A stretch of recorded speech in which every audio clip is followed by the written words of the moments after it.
It sounds like snooker's a sport or a game. I don't know. Is it a game? You call it a sport? It sounds like a competition. You need to be a Mensa member to understand.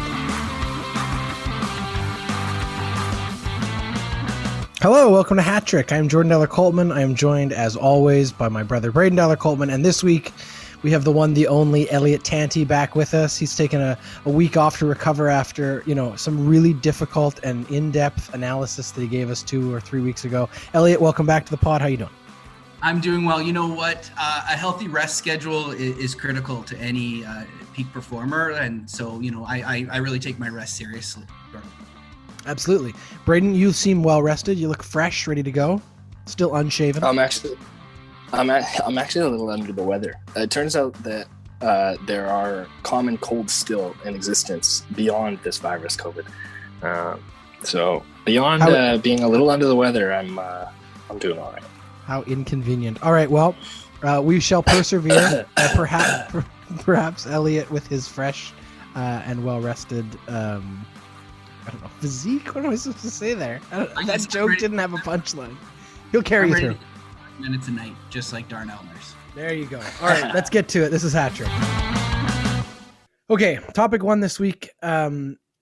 It was a weird week. We all three of us were texting earlier in the week trying to be like, hey, what should we talk about? And there was a couple different stories kind of coming and going. I feel a little bit like we're right in the middle of like kind of the mail it in middle part of a season. And it's kind of weird because we're at March, but there's always that one part in an NHL season somewhere in the middle where you just start to feel like, you're starting to see how the standings are going to line up. You're starting to see which teams are rising, which teams are falling, but there isn't a lot of sort of that pressure that will come in a couple weeks when, brass tacks really starts to affect those teams that are right on the bubble, and the teams that are ahead are going to start fighting and more. We're seeing that a little bit in this 3-game series with the Oilers and the Leafs, because now you're seeing two teams fight for number one, and that's where we're starting to get to. But it was a slower week, and it's an interesting week because we're going to talk about one of the middle of the table teams here in the Scotia North Division, and that's Montreal, who is the first Canadian team to really make a big change, and the first team since Pittsburgh. We talked about Pittsburgh a couple weeks ago too.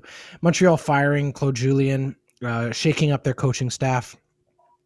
Dominique Ducharme brought in as the new head coach, and Alex Burrows, the former Canuck, brought in as an assistant coach. So he gets the upgrade, and this is an interim head coach. This is not going to be Bergevin's, maybe it will be, but it isn't currently Bergevin's official replacement for Claude Julien. This is an interim to get them through this year. I would argue that I think it's a strange move, and maybe that's where we should start, because you do have a team that's 4 points out of a playoff spot. So we'll go to Elliott first. What was your first impressions of this move when you saw it? Well, yeah, what a difference a week makes, right? Like this time last week, you guys are having a really good conversation with Jamie about the strength in the back end of the Montreal Canadiens. And for me too, you guys, I wasn't on the first show, but what was your bold predictions or long shot predictions? I forget the name of the segment that you guys did in the first episode. And if I had been on that show, my long shot prediction was going to be that the Canadiens were going to win the division. And they started off looking like that and looking really strong.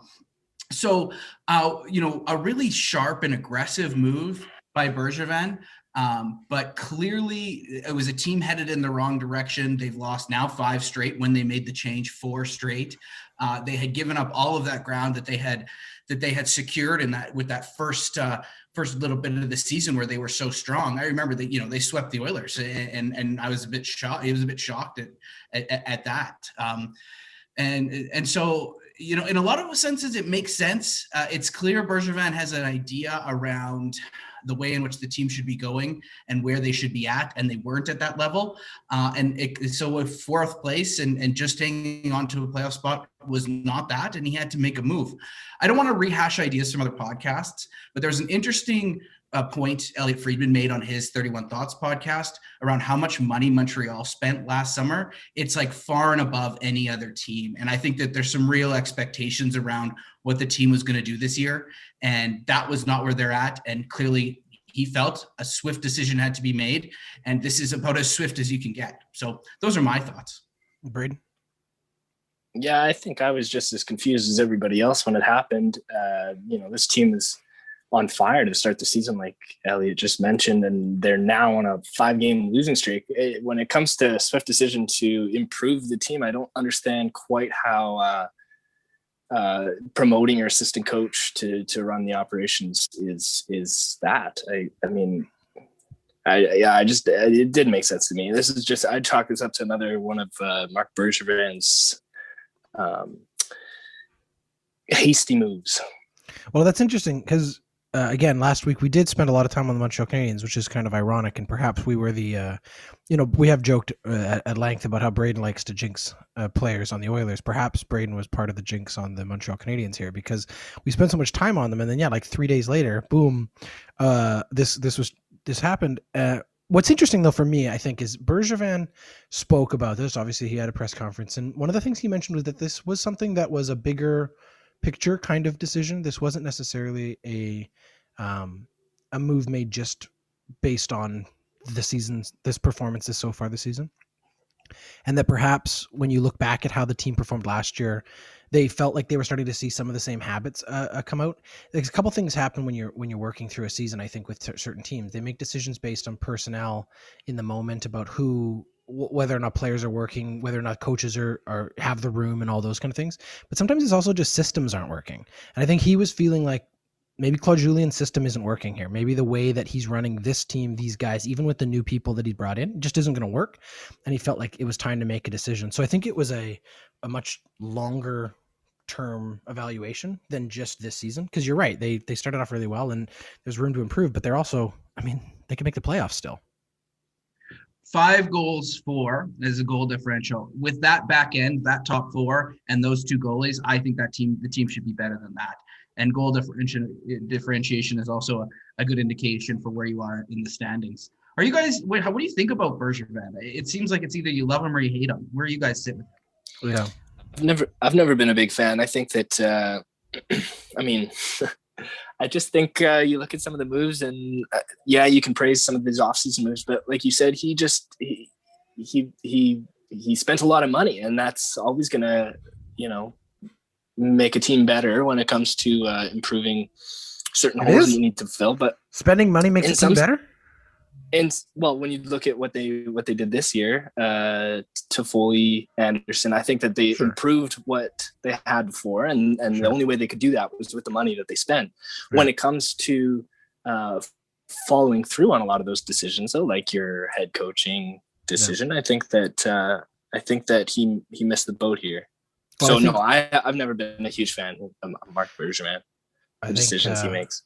I think maybe I'm wrong, but it would seem to me then that the next coach he hires, whoever he hires, whether it's, staying with Ducharme long term or changing that somebody on the offseason, that will be the last head coach that Marc Bergevin ever hires as the general manager of the Montreal Canadiens, because it either will work or it will not. And I think he will be the next guy in the hot seat.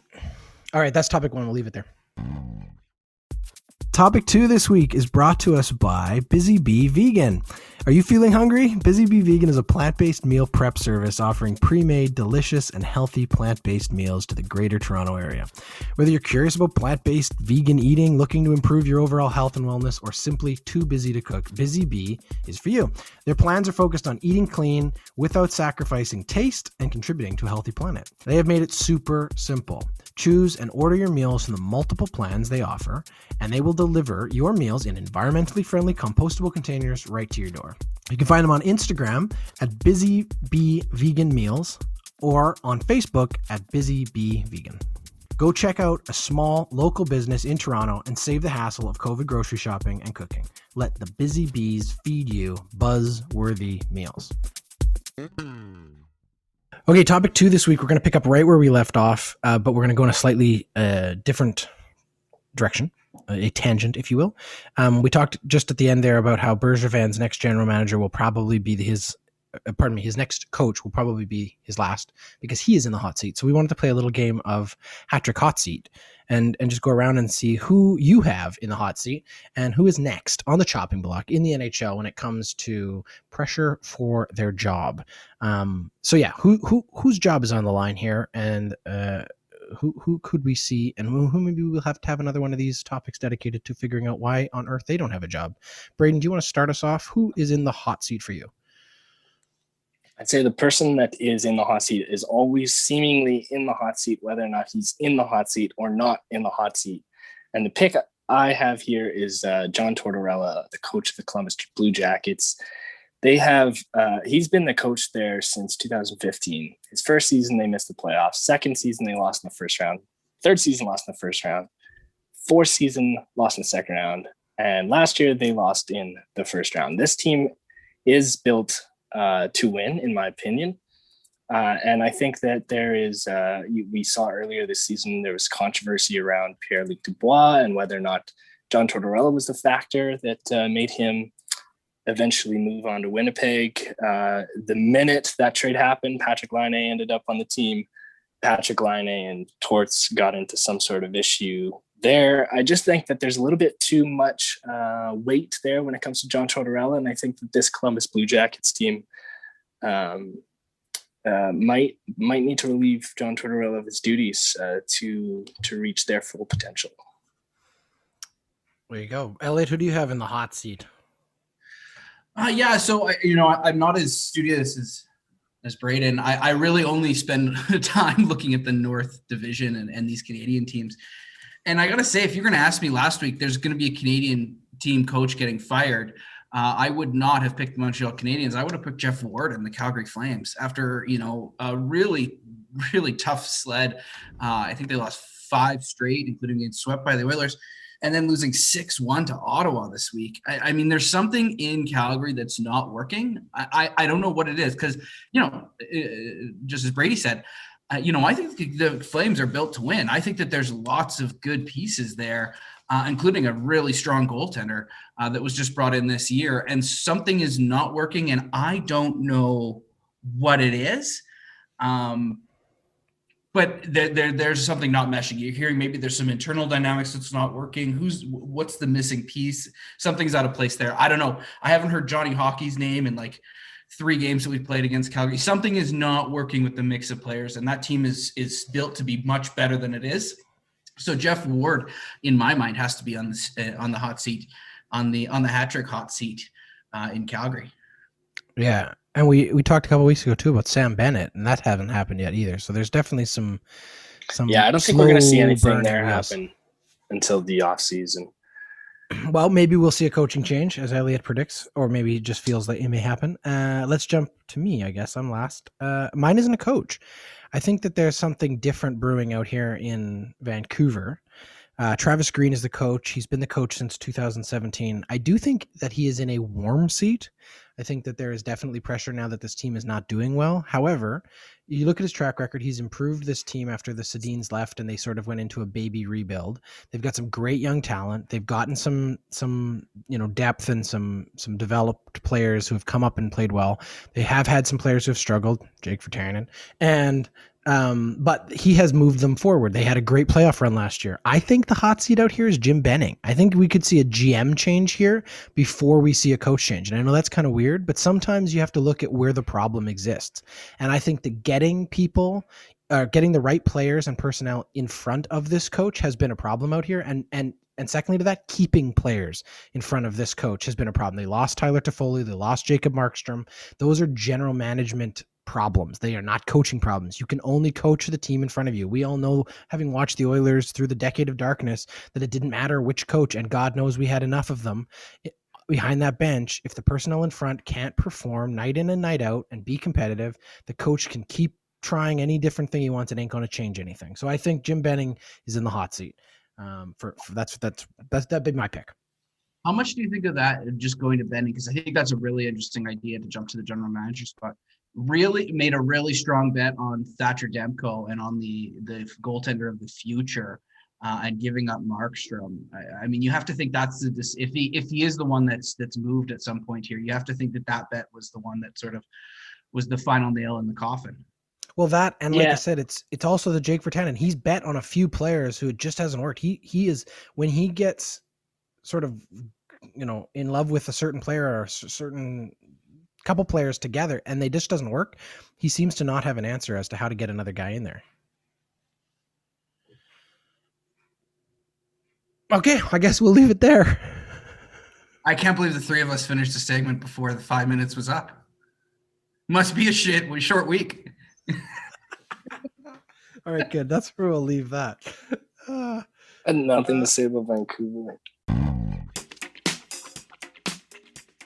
Do you or someone you know own a small business? Are you looking to grow or to reach new customers? Hey, why not let us help? Hattrick is looking for unique brands, businesses, and products to advertise on our show.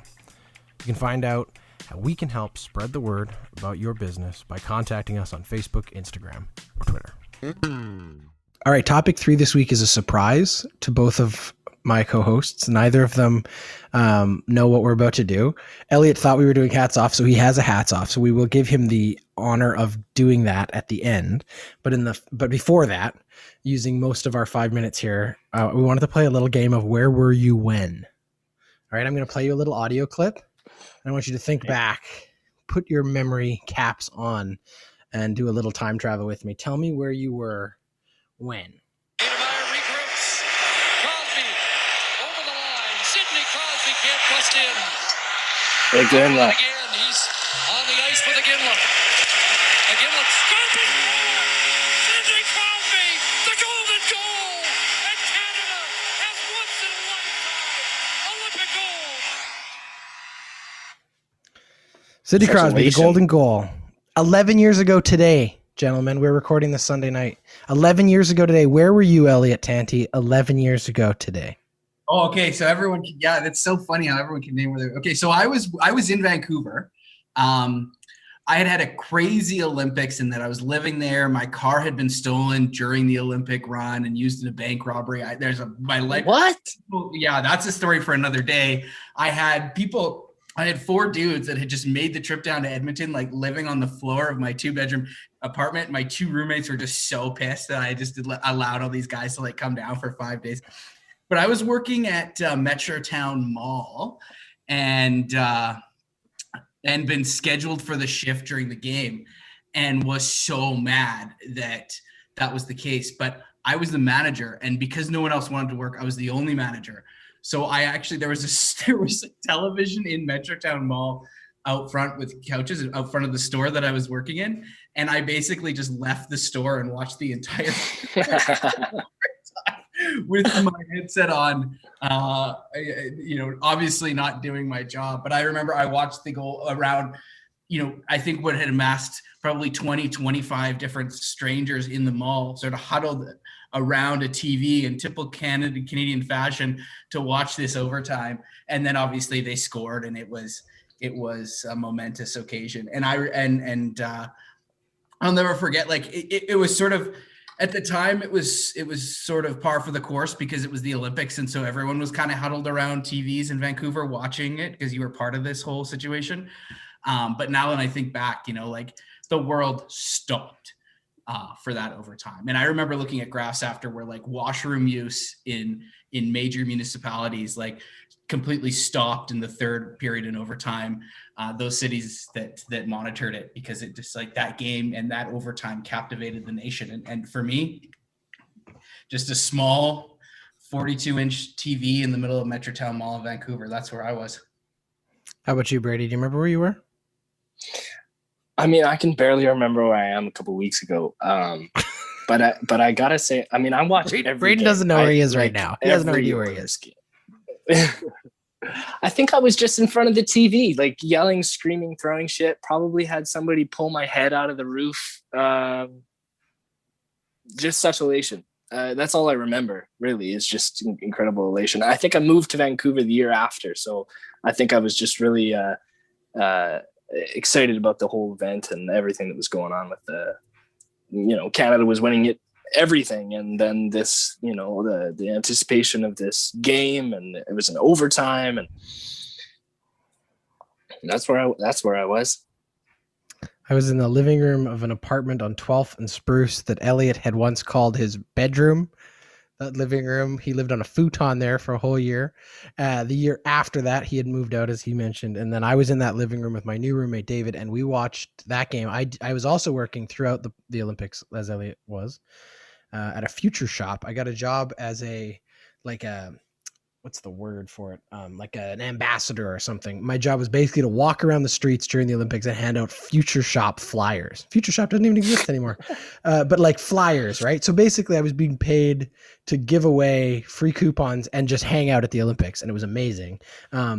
And I was working through a lot of those big moments. I remember very clearly, similar to you, Elliot, I remember being in the Future Shop and watching on like the 40 or 50 TVs that are all in the TV section when Alex Bilodeau won the first gold that night. That was awesome. But yeah, I was at home for the golden goal, and I too, Braden, I think had to have my head pulled out of the ceiling. So anyway, 11 years ago, boys, it probably makes you feel a little bit older than you wanted to, but yeah, that's a Canadian, iconic Canadian classic, and now you all can you can all play the game at home wherever you went. With the last minute and a bit here, Elliot, let's let you do a little tip of the cap. You were the only one who did the assignment, so we'll let you take us out with your hats off for the week. Okay, this is going to sound super obscure, but in the last 3 years, I've become very engrossed in professional snooker. Which is massive obviously in the UK. But I find the game incredibly. What? When you understand, I listen to the game. I'd love to chat. I could do a whole segment on snooker and why I think it's just outstanding. Look forward to that in a coming episode of Hat Trick. We'll Absolutely. do a segment on snooker About it. Wow. But something amazing happened last week. I remember, you guys all remember Leicester City, how they won the English Premier League. They were 500-1 to begin of the year. Well, a similar thing has occurred in the world of snooker, where a gentleman by the name Jordan Brown, who on the onset of his championship match against who is the Wayne Gretzky of snooker, Ronnie Sullivan, was 750-1, and actually won his best of 17 set in the final 17th game. Then he won his ninth frame to secure the Welsh Open Championship. It is the greatest long shot win in snooker, which is a very tactical game. They play lots of different sets for come through and to make it even to the finals, let alone win a championship. This was the 5th time in the tournament that he won a match on the final deciding frame, and like I said, he was 750-1 going against Ronnie O'Sullivan, who's again I could do a segment on Ronnie O'Sullivan and his accomplishments in snooker, but yeah, this gentleman Jordan Brown, and it was his first tournament 5 years ago. He was pumping gas at a petrol station in the UK, and now he's the Welsh Open Championship. But where was he 11 years ago watching the golden goal? Exactly. It sounds like snooker's a sport or a game. I don't know. Is it a game? You call it a sport? It sounds like a competition. You need to be a Mensa member to understand. It's I discovered it because I find it very.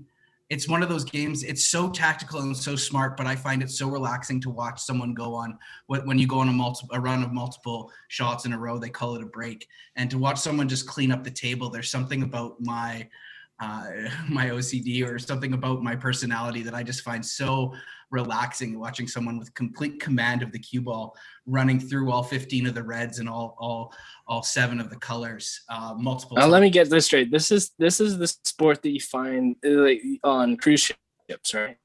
Yeah, that's really shuffleboard, Braden. That's shuffleboard. Shuffleboard, snooker doodle, billiards, snooker, billiards. Braden's sitting there thinking Elliot's watching professional. What the hell's going on? People crowded on this cruise ship. They're all. I'll send you some clips, boys. But it's played on a 12-foot by 6-foot pool table, so just a massive table, and it's a beautiful game. What do you win beyond national glory? Money. Is there a trophy? A cup? You get to take the balls home. All right. You get. Thank you, Elliot, for that. Hats off, Jordan Brown. Outstanding upset and outstanding. Well done. World of snooker. Well done, Jordan Brown. All 3 of us will take our hats off to you this week. That's fantastic, Elliot. You went on a bit of a what did you call it? Go on a break. What do you call it? Yeah, break. Yeah. Well, you did great. Thank you for joining us this week. Thank you, Braden. And this is Hat Trick.